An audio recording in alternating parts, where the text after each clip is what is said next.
Olá, turminha do primeiro ano. Vamos continuar nossos assuntos sobre população.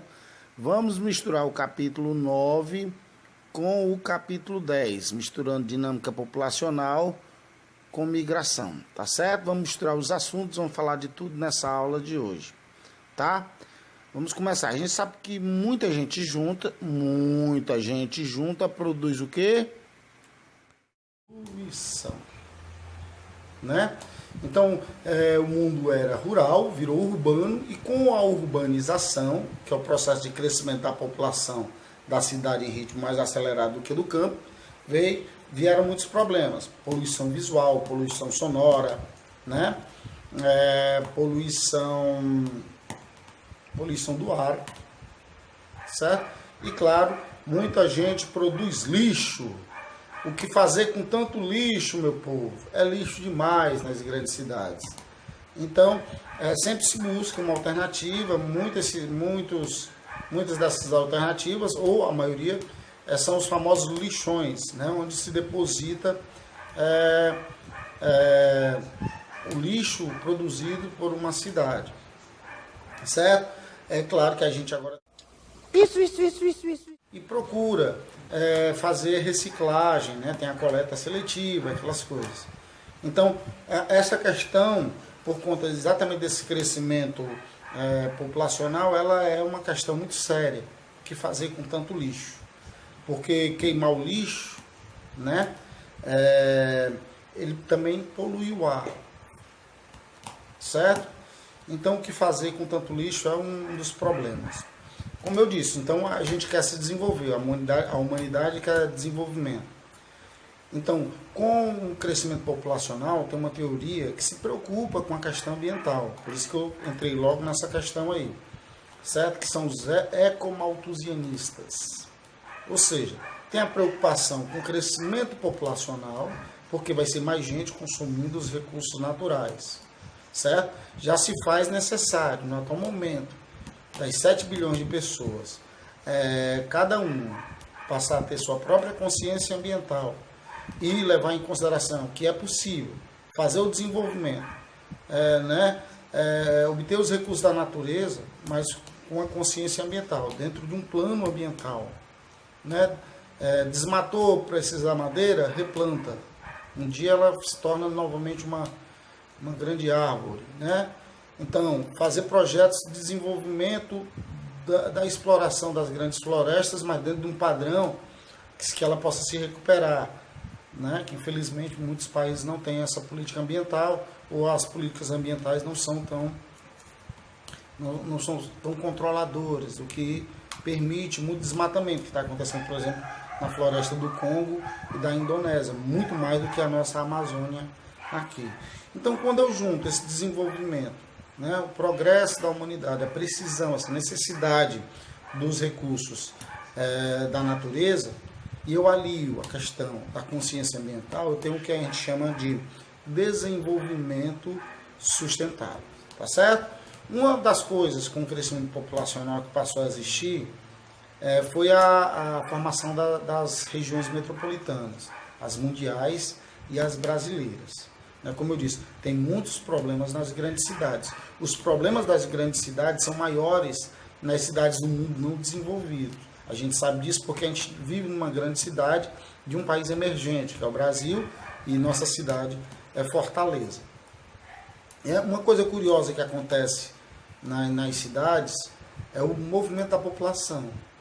Tem muita gente que mora numa cidade e trabalha na outra, certo? Aí todo dia ela precisa se deslocar da cidade, geralmente numa região metropolitana, como Fortaleza. A pessoa trabalha em Maracanaú, mas mora em... Ou pode ser, né? Também, mas geralmente trabalha em Fortaleza e mora em Maracanaú. Aí todo dia tem esse deslocamento. Vai e volta, não sei um dia de folga, né? Então ela vai lá para a cidade dormitório. Qual a cidade dormitório? Maracanaú.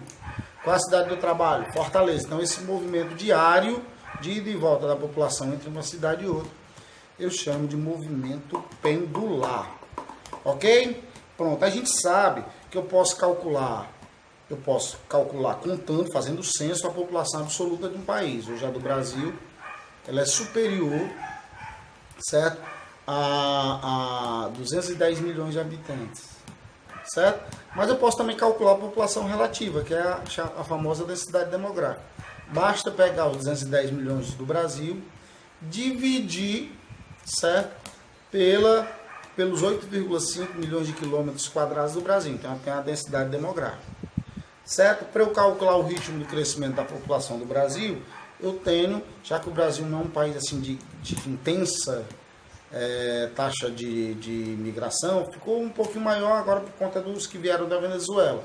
Mas o Brasil não é um país que recebe em massa grande número populacional. Então, o crescimento migratório do Brasil ele é pífio, certo?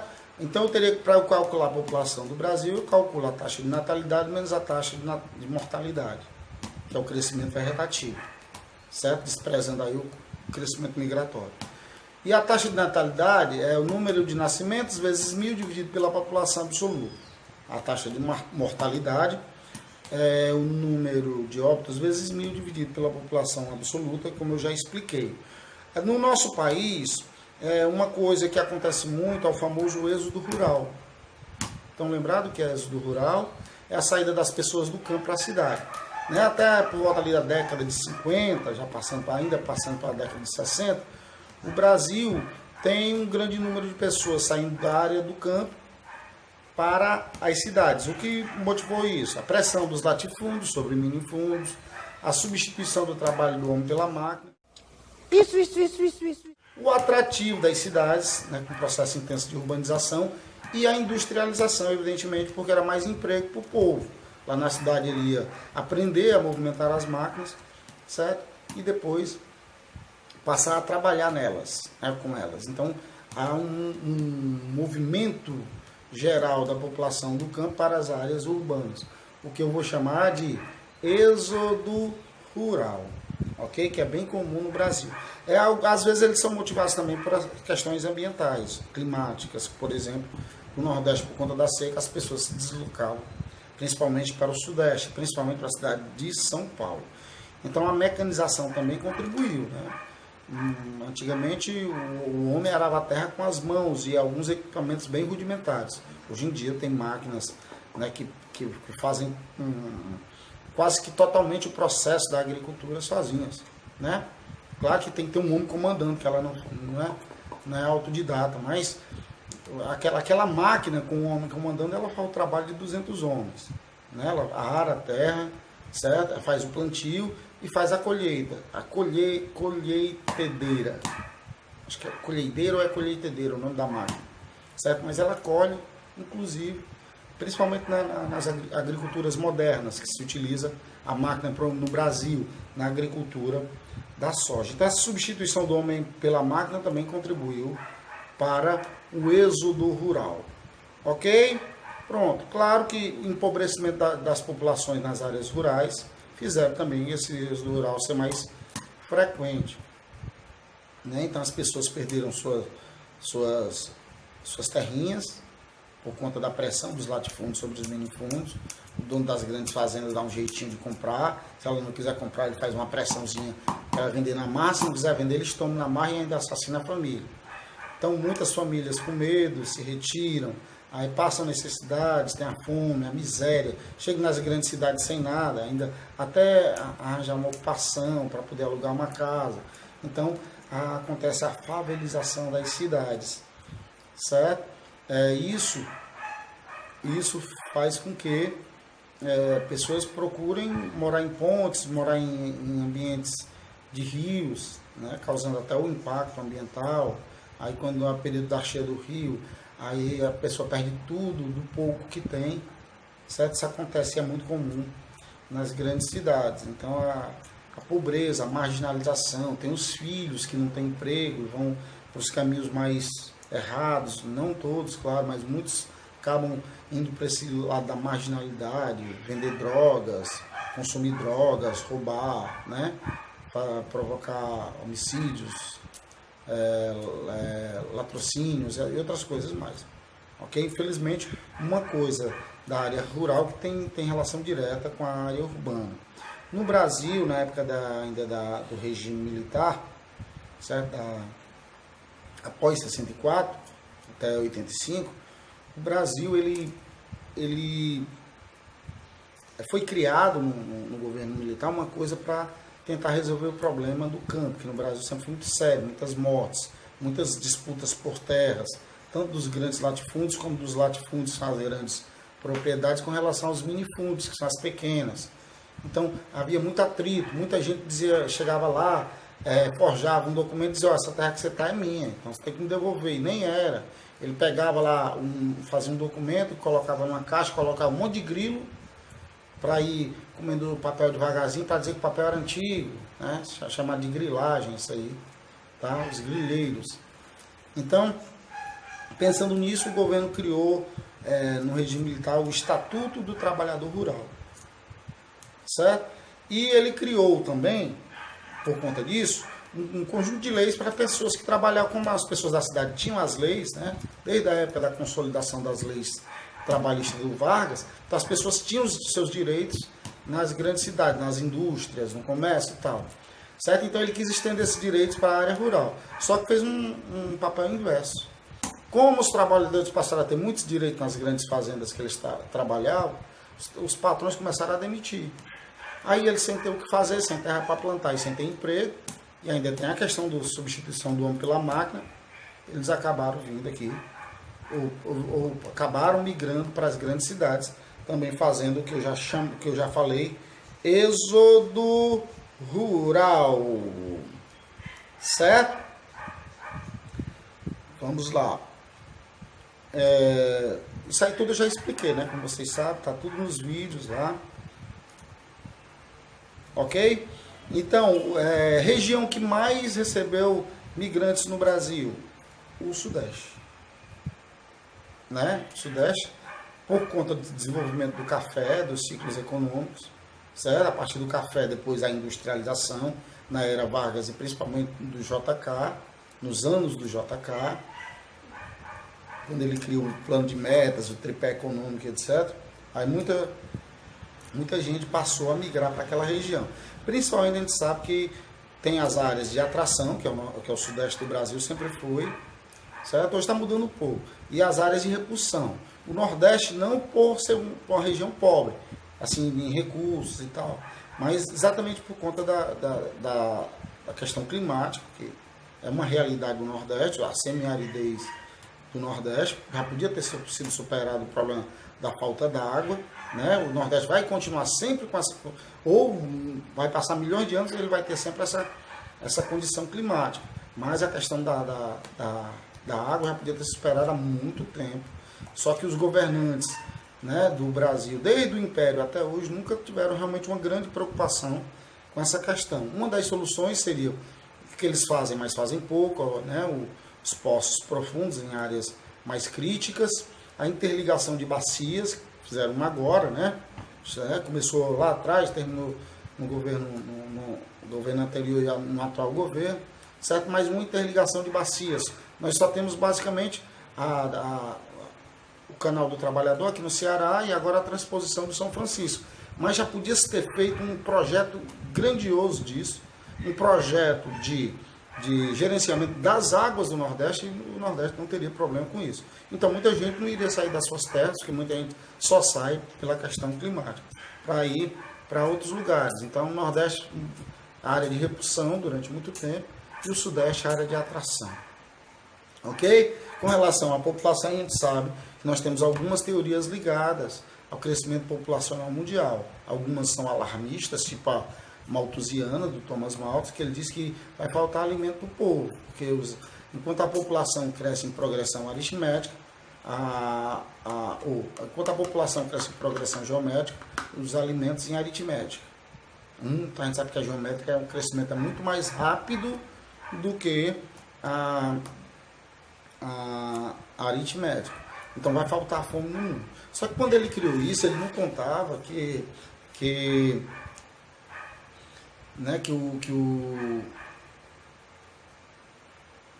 haveria a Revolução Verde, a Revolução Agrícola, a Revolução da Pecuária, certo? As tecnologias e tal, né, que iriam avançar, certo? Então ele não contava com isso. ok?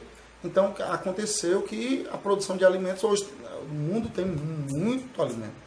O problema do mundo com relação à fome é a sua má distribuição.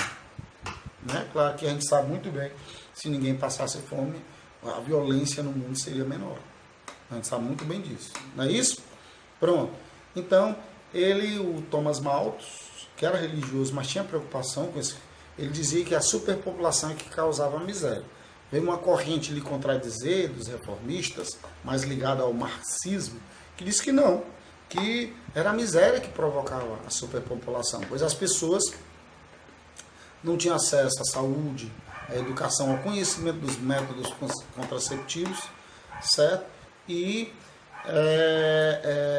por conta disso se reproduziam muito, não fazia planejamento familiar e por aí vai. Né? Você aí, pela sua consciência, você acha Isso. se você acha que é certo. As ideias do Malthus ficaram esquecidas, né? As taxas de mortalidade eram altas também, certo? As pessoas por si só já começaram a fazer o planejamento familiar. Mas após a Segunda Guerra veio uma explosão demográfica chamada Baby Boom, que a população começou a crescer exageradamente de novo e as ideias de Malthus vieram à tona de novo. Aí ficou conhecida essas novas ideias de Malthus como neomalthusianismo, certo? Pronto. Então no Brasil, por si só, com mais acesso à saúde e educação, a população começou a crescer num ritmo menos acelerado e as taxas de fecundidade diminuíram. Então as taxas de fecundidade, que é aquela taxa de número de filhos por mulher, certo? No Brasil diminuiu nas últimas décadas vertiginosamente. Então o crescimento da população ainda continua positivo, ou seja, a população ainda cresce bastante, né? Mas num ritmo menos acelerado. Por quê? Porque até, vamos dizer assim, 60, 70 ainda, e dependendo do lugar do Brasil, nos anos 80, a mulher ela não trabalhava fora, ela ficava em casa, certo? Só que aí as mulheres, né, já começaram lá para os anos 30, né? As mulheres começaram a votar, depois mulheres entrando para a política, começando a trabalhar, né? Fazendo trabalhos que antigamente eram de homens e tal, e ajudando no orçamento da casa, fazendo que a mulher, além de trabalhar fora, ainda tem o segundo expediente em casa, né? Cuidar da casa, dos filhos e tal. Enfim, então por isso elas diziam assim, não, quanto menos filhos eu tiver, ter só 1 ou 2, tá bom para que eu possa realmente crescer economicamente, né? Juntar dinheiro e tal, porque criança é caro, né? Criança, você tem que pagar a escola, você tem que pagar a saúde da criança, alimentar a criança, vestir a criança, dar condições para que ela seja uma pessoa, digamos, realizada em todos os sentidos no futuro. Então, custa caro. Então ele disse, não, então vamos fazer, chega para o marido, vamos fazer assim, vou tomar a pílula aqui, a gente vai ter um filho agora, e daqui a gente tem mais outro daqui uns 6, 7 anos, quando a gente tiver mais estruturado. Como é o nome disso? Planejamento familiar. Então começou a haver o planejamento familiar, a mulher começou a trabalhar fora, portanto, menos em casa, a menor quantidade de filhos dava condição para que ela progredisse no seu emprego, certo? E por aí foi. Então isso nós temos, né, a redução do número de filhos por mulher também por conta disso, certo? E hoje a gente sabe que, claro, a taxa de natalidade no Brasil ainda, vamos dizer assim, é alta, porque muitos jovens ainda, né, engravidam, acabam naquela falta da consciência, né, e tal, acabam engravidando jovem demais e tal, isso ainda é um peso. Então, é uma questão política preventiva para isso seria, que já melhorou, já foi bem pior, né? Mas já melhorou. Então, quer dizer que as crianças em idade já de reprodução possam também entrar nesse jogo do controle de natalidade, para que elas possam também terminar seus estudos, entrar numa empresa, progredir, fazer seu planejamento, nem que seja, né, produção independente, mas que seja dentro de um planejamento para que ela possa dar uma melhor condição a seus filhos. Ok? Então, eu tenho no Brasil, por exemplo, uma pirâmide etária que mostra, ou várias pirâmides que mostram a evolução da população. Nos anos de 1980, a base da pirâmide brasileira era bem larga, certo? Porque tem a base, o topo e o corpo. Então, hoje, o corpo da pirâmide do Brasil ela é mais larga, porque aquela população economicamente inativa, que não trabalhava, passou a fazer parte da população economicamente ativa no Brasil, certo? Então, a pirâmide deixou de ser aquela pirâmide tradicional, né? Aquelas pirâmides do Egito. Então, mudou, certo? E isso vem por conta também, a expectativa de vida do brasileiro aumentou e a taxa de natalidade diminuiu, certo? O crescimento vegetativo ele diminui. O ritmo, né? Diminui o ritmo. Então, são menos gente para compor a base da pirâmide. É menos gente para compor a base da pirâmide. Então, nós temos, é claro e evidentemente, uma pirâmide diferente. Né? A pirâmide é um gráfico que mostra características da população que se refere à faixa etária, né? Divide por sexo, do lado esquerdo os homens, do lado direito as mulheres, certo? E, claro, dentro do conhecimento daquela pirâmide, sabendo como é que ela está evoluindo, o governo pode criar projetos de desenvolvimento do país, ligado. Se a base estiver muito grande, projetos ligados à educação, para que essas pessoas, quando forem entrar no mercado de trabalho, elas tenham melhores condições de arranjar bons empregos, empregos formais, né? Que elas fazem parte da população economicamente inativa, certo? E criar mecanismos para geração de emprego para a população economicamente ativa, ou seja, aquela que está em idade de trabalhar, mas não está trabalhando porque não tem emprego para todo mundo. Então, uma política de geração de emprego e renda para essas pessoas, que a gente sabe que o capitalismo ele só se dinamiza se as pessoas tiverem emprego e puderem consumir. Não é isso? Pronto. E também, claro, aí vem uma questão bem polêmica que nós tivemos aí no ano passado, que é a questão da Previdência Social, que está ligada à expectativa de vida. Como a expectativa de vida do brasileiro aumentou, é claro que a política de Previdência Social é quando aquelas pessoas que se aposentam têm que receber um dinheiro, já que elas contribuíram a vida toda.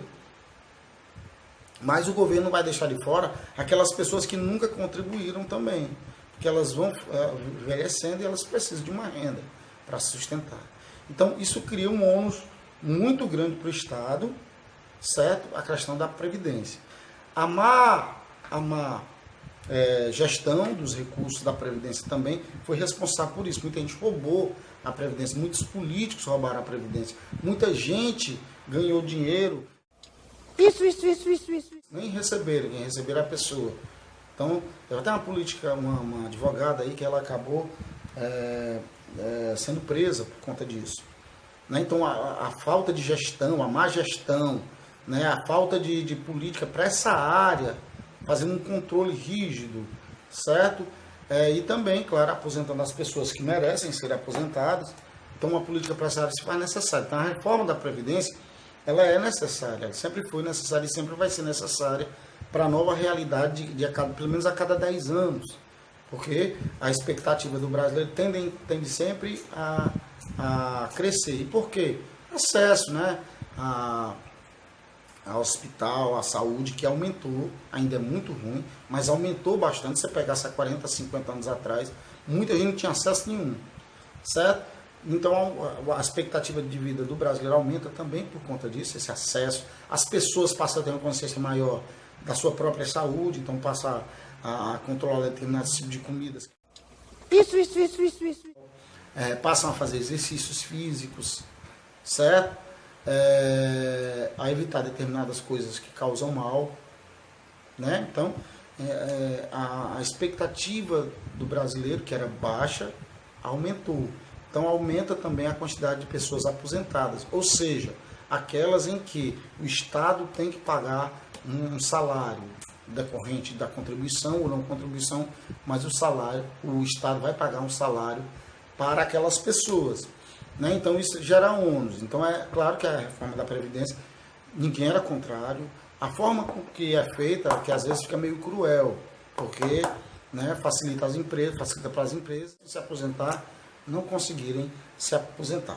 Então, essa foi a nossa deixa. Vamos falar agora sobre cálculo, alguns cálculos e pirâmide etária. Fica aí, certo? Então, para se calcular a distribuição espacial em uma área, a gente usa a densidade demográfica. Claro, a distribuição da população, e a gente viu que quem faz isso é uma ciência chamada demografia. Ela estuda basicamente tudo que tem a ver com população: distribuição, comportamento, evolução, crescimento, diminuição, certo? Por aí vai. Então, a densidade demográfica é a população absoluta pela área. Indivíduo, se eu pegar os 210, vamos botar para 200 para melhorar a nossa conta. 200 milhões de habitantes do Brasil, dividido por 8,5 milhões de quilômetros quadrados, a densidade demográfica do Brasil vai ficar em torno de 23 habitantes por quilômetros quadrados.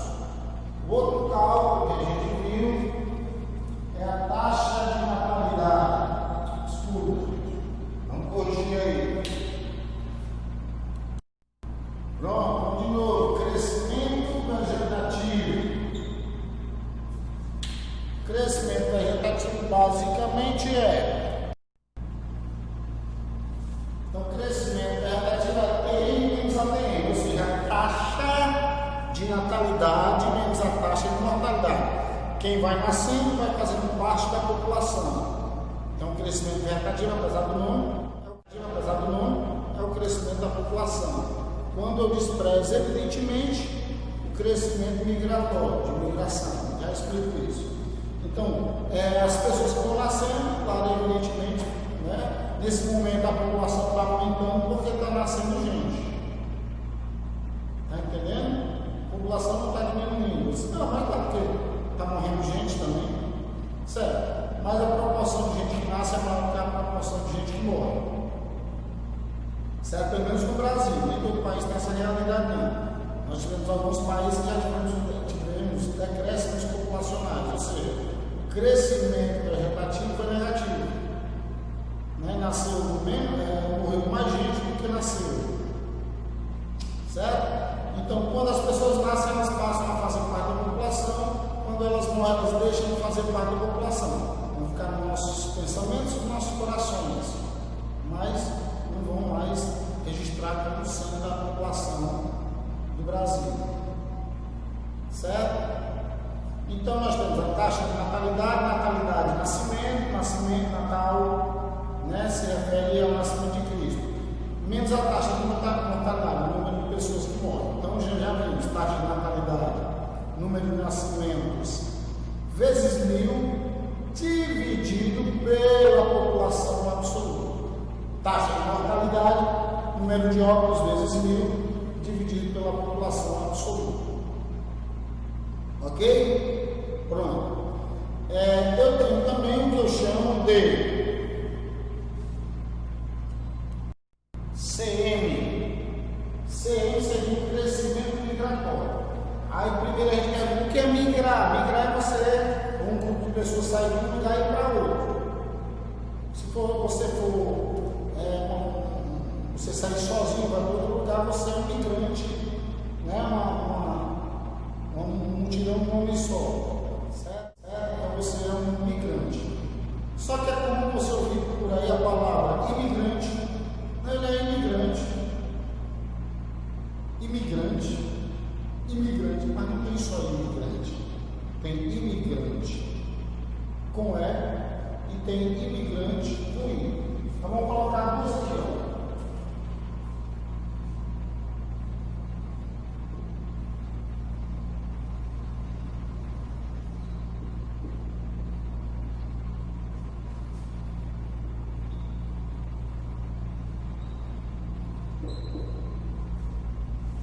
Migração menos migração. Isso, professor, está doido. Então, crescimento migratório. Vamos entender qual a diferença aí das palavras que eu disse. Um crescimento migratório, evidentemente, vai ter relação com a migração. Vamos supor que eu sou brasileiro, nascido na cidade de Fortaleza, estado do Ceará. Aí eu vou morar lá em São Paulo. Eu fiz uma migração, certo? Para os paulistas, eu sou um imigrante. Para os cearenses, eu sou um imigrante. Então é relativo, né? Então depende do ponto de vista.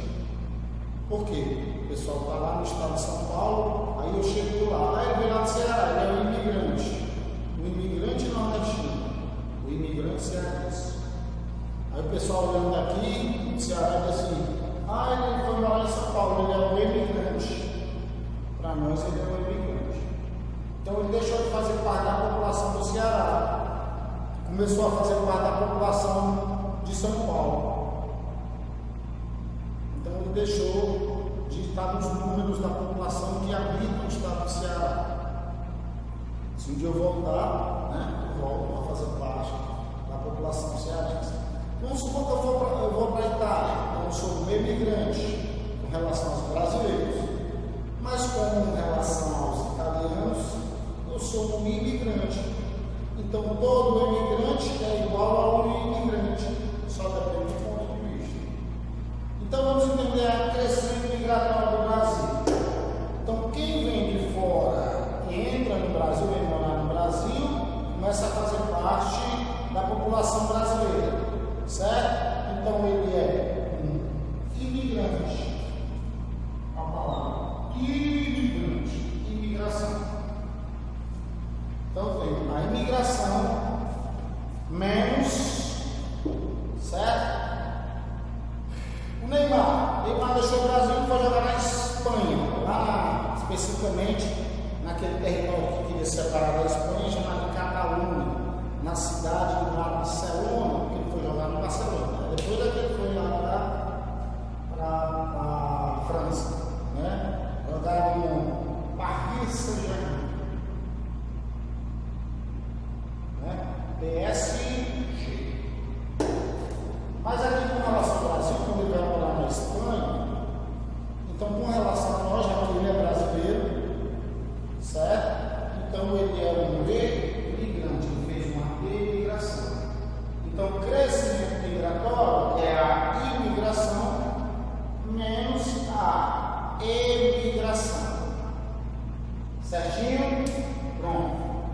Só recapitulando aqui, Então, cálculo da densidade demográfica, população absoluta dividida pela área. Crescimento vegetativo, taxa de natalidade menos taxa de mortalidade. Crescimento migratório, a imigração menos imigração. Ok? Prontinho? Ok. Quando há esse crescimento migratório, certo? No país ele é muito intenso, ele é muito forte, então eu o crescimento migratório aqui na taxa, entre a taxa de natalidade e a taxa de mortalidade, né? Então você vê, TN menos TN mais CN, crescimento migratório. Então eu teria a CP. O que é isso? É o crescimento populacional. Que aí você levou em consideração o número de pessoas que nasceram, passaram a fazer parte da população, o número de pessoas que morreram, deixaram de fazer parte da população, certo? O número de pessoas, o resultado do número de pessoas que entraram e saíram do país, certo? Tem a ver, que vai fazer parte ou não, né? Se o país tiver muita gente saindo, ou muita gente entrando, certo? Mais gente entrando do que saindo, a população cresce. Mais gente saindo do que entrando, a população diminui. Então isso eu faço um outro cálculo que eu vou chamar de crescimento migratório. Olha aí, crescimento da população, que é TN menos TN mais CN. Certo? Existe um gráfico, quando a gente falar sobre evolução, né? Existe um gráfico chamado de pirâmide.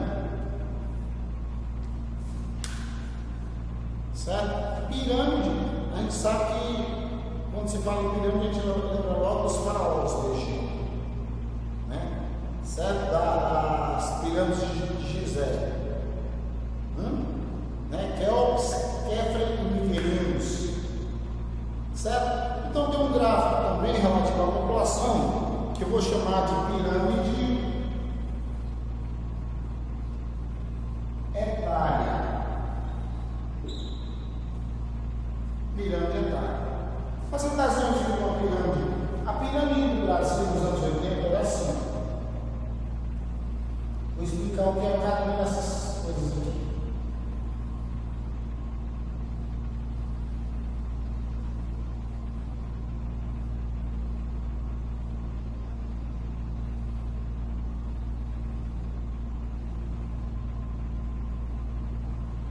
Está meio todo, mas é a proposta. Vocês estão rindo aí pensando que não é mais. Porque aqui representa as mulheres e aqui representa homens. Então, do lado de cá tem os homens, do lado de cá tem as mulheres. E no meio aqui não vamos dizer que tem um professor não. Que mulheres de um lado, homens do outro. No meio é só para dividir aí. Certo? Ok? Pronto. Então, essas faixas eu chamo de faixa etária, né? Que são as idades. Eu posso estabelecer de 10 em 10 anos as faixas etárias. Por exemplo, primeira faixa etária, lá embaixo, né? A base da pirâmide, eu tenho de 0 a 10 anos. Então, quem tem 1, 2, 3, 4, 5, 6, 7, 8, 9, 10 faz parte dessa primeira faixa etária. Certo? Segunda faixa etária, mais 10 anos.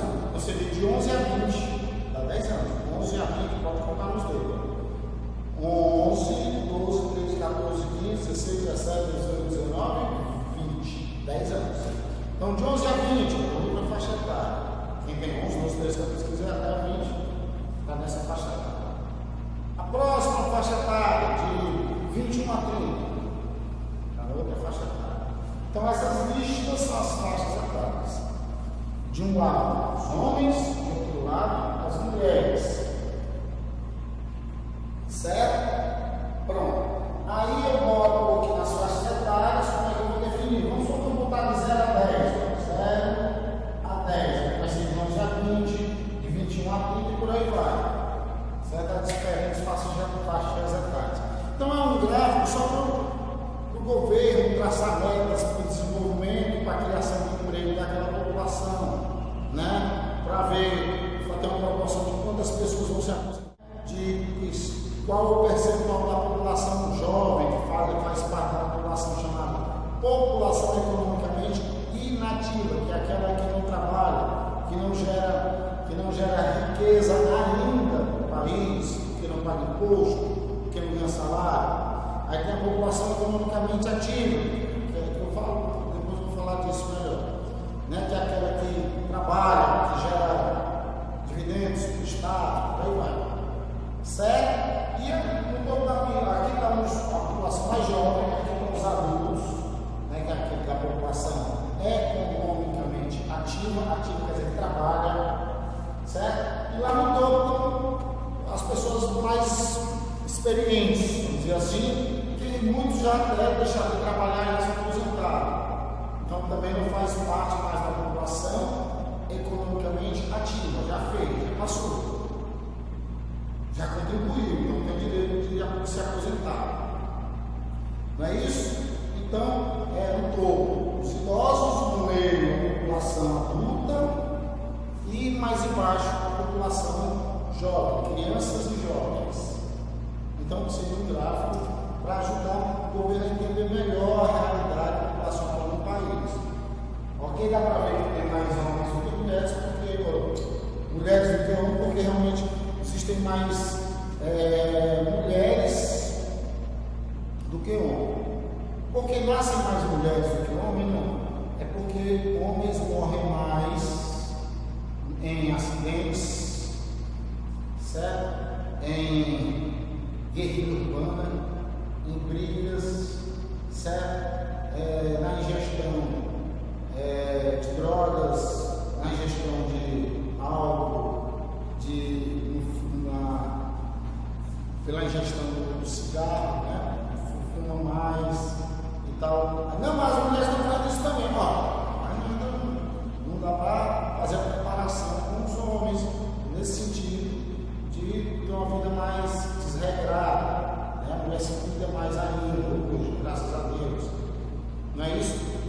mais mulheres porque morrem mais homens. Nas guerras, nas guerrilhas, quem morre mais são os homens. No tráfico, que a gente vive dia a dia nas cidades, pode ver que quem morre mais, o grande número de pessoas que morrem, claro que morre mulher também, mas o grande número de pessoas que morrem são homens. Tá certo? Então, nos anos 80, a pirâmide do Brasil era mais ou menos assim. Só que ela se transformou. Certo? A mulher parou de ter muitos filhos, como antigamente tinha. Certo? Houve um certo planejamento, né? A revolução dos métodos contraceptivos, certo? A ligação de trompas em hospitais públicos também ajudou. Né? Tem jovens aí com 25 anos já mãe de 3 filhos. Então, essas pessoas elas podem solicitar a ligação das trompas de falópio, que faz com que peça que elas tenham mais filhos. Tá certo? Então, a pirâmide era assim, só que ela mudou.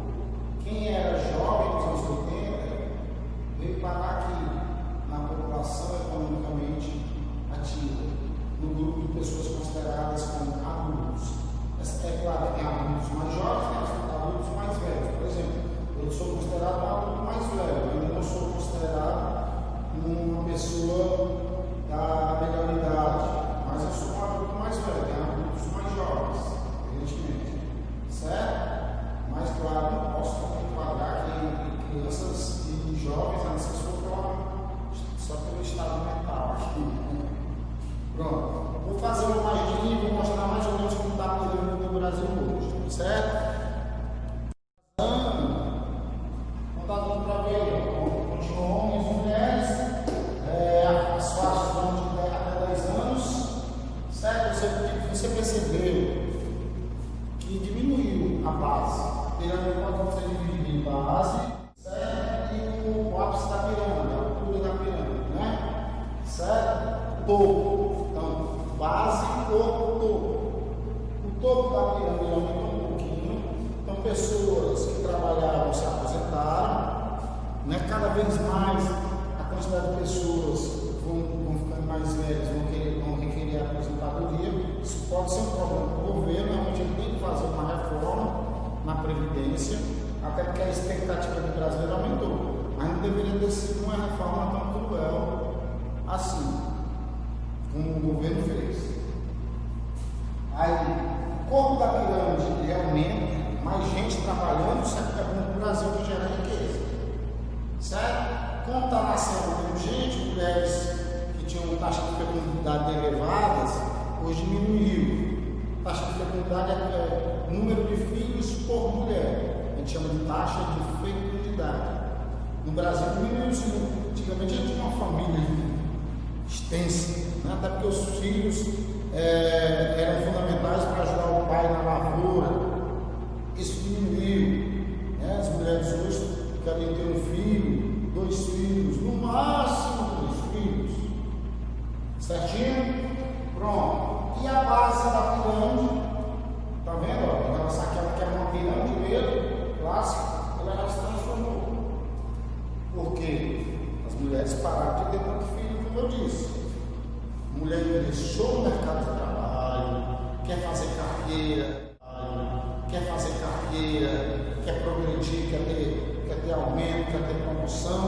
Então, se ela tiver muito filho, pode trabalhar. Primeiro, porque já tem, né?